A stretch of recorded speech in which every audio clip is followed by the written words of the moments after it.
Sahabat Barada Media yang berbahagia, desa merupakan tolak punggung sekaligus urat nadi daripada negara yang kita cintai, Indonesia.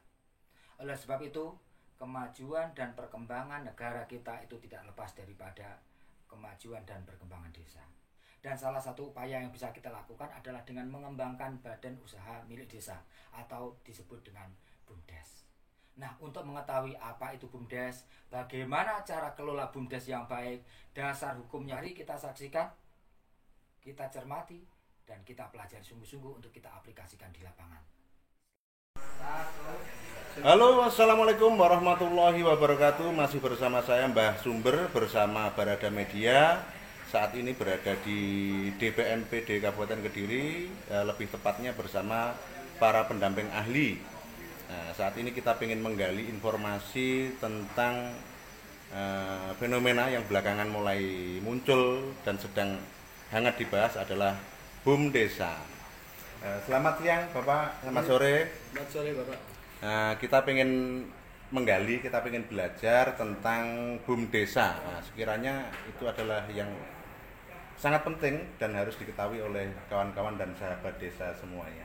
Monggo dipersilahkan, kira-kira BUM Desa itu apa dan kondisi sekarang sedang bagaimana? Selamat sore, kami sampaikan terkait dengan BUM Desa. Menurut peraturan pemerintah nomor 11 tahun 2021 tentang BUM Desa, perlu kami sampaikan bahwa BUM Desa itu merupakan badan hukum yang didirikan oleh desa ataupun desa-desa. Jadi sebenarnya secara otomatis BUM Desa itu merupakan badan hukum, sudah berbadan hukum sejak diterbitkannya peraturan desa tentang pendirian BUM Desa. Akan tetapi badan hukum ini bisa diakui oleh Kementerian Hukum dan HAM sejak diterbitkannya sertifikat elektronik tentang badan hukum BUM Desa itu. Makanya kemudian melalui Kementerian Desa ini memfasilitasi BUM Desa untuk mendapatkan sertifikat elektronik itu dengan mendaftar pada sistem informasi desa. Maka kemudian setelah itu terverifikasi selesai, baru akan diterbitkan sertifikat elektronik badan hukum BUM Desa yang diakui oleh Kementerian Hukum dan HAM. Kemudian yang kedua bahwa kemudian BUM Desa itu ngapain? BUM Desa kebetulan harus ngapain? BUM Desa itu mengelola usaha. Jadi BUM Desa itu mengelola usaha, tidak mengelola kegiatan usaha. Jadi desainnya, sebenarnya desain BUM Desa itu sama kayak desainnya BUMN, desain secara besar. Kalau BUMN itu punya PT Pindad, Angkasa Pura, Pertamina, PLN, terus kemudian bank-bank BUMN, bank-bank pemerintah, BRI, BNI dan sebagainya. Bagaimana kemudian BUM Desa ke depan itu juga punya unit usaha yang banyak. Boleh punya unit usaha wisata desa, kemudian sarana olahraga, unit usaha pasar desa, kemudian travel, unit usaha simpan pinjam dan sebagainya.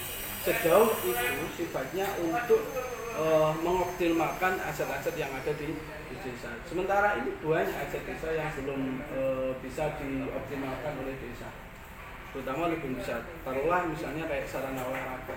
Sarana olahraga atau lapangan yang selama ini hanya digunakan oleh anak-anak ketika sore hanya olahraga saja. Selain itu tidak ada untuk sepak bola, main-main. Bagaimana kemudian kayak sarana olahraga lapangan itu kemudian bisa selain untuk kepentingan olahraga juga bisa menghasilkan uang. Desa bisa melalui BUM Desa bisa mengadakan kompetisi liga sepak bola tingkat desa atau mungkin tingkat kecamatan sampai dengan tingkat kabupaten. Tentu itu akan mendatangkan orang, tentu akan bisa mendatangkan uang yang banyak dan justru kemudian itu bisa berdampak kepada pendapatan masyarakat di sekitar lapangan itu juga. Kemudian satu sisi juga BUM Desa juga berkewajiban untuk mengembangkan investasi dan produktivitas yang ada di desa. Jadi penyertaan modal yang ada di desa bagaimana modal itu bisa berkembang, bisa menjadi lebih besar. Dengan cara apa? Dengan cara diputar untuk usaha kegiatan usaha yang ada di desa. Meningkatkan produktivitas, bisa menghasilkan produk-produk unggulan desa atau barangkali bisa menjalin kerjasama kemitraan dengan masyarakat yang ada. BUM Desa juga bisa menyediakan layanan jasa, terutama jasa internet itu juga bisa nanti kerjasama kemitraan dengan pihak lain, pihak ketiga melalui ISP yang barangkali dirasa cukup memberikan keuntungan yang tidak merugikan bum desa. Tetapi harus diingat bahwa bum desa ini sebesar-besarnya untuk kepentingan kesejahteraan masyarakat desa. Jadi kalau kesejahteraan masyarakat desa itu ukurannya masyarakat desa terpenuhi kebutuhan sandang pangan papan, kebutuhan kesehatan, kebutuhan pendidikan, itu tercukupi. Dan ini bisa tercukupi kalau masyarakat mendapatkan pendapatan yang layak, memperoleh pendapatan yang layak. Ukuran pendapatan yang layak yang paling minim ya UMR. Jadi bagaimana kemudian ke depan bum desa ini bisa memberikan dampak pendapatan yang layak bagi masyarakat, apakah melalui pembentukan unit usaha yang baru yang banyak yang bisa menyerap tenaga kerja, atau melalui kemitraan kerjasama usaha dengan masyarakat yang ada di desa. Oke, terima kasih Bapak. Sementara mungkin itu dulu, nanti ke depan akan kita lebih pertajam.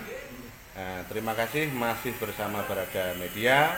Assalamualaikum warahmatullahi wabarakatuh.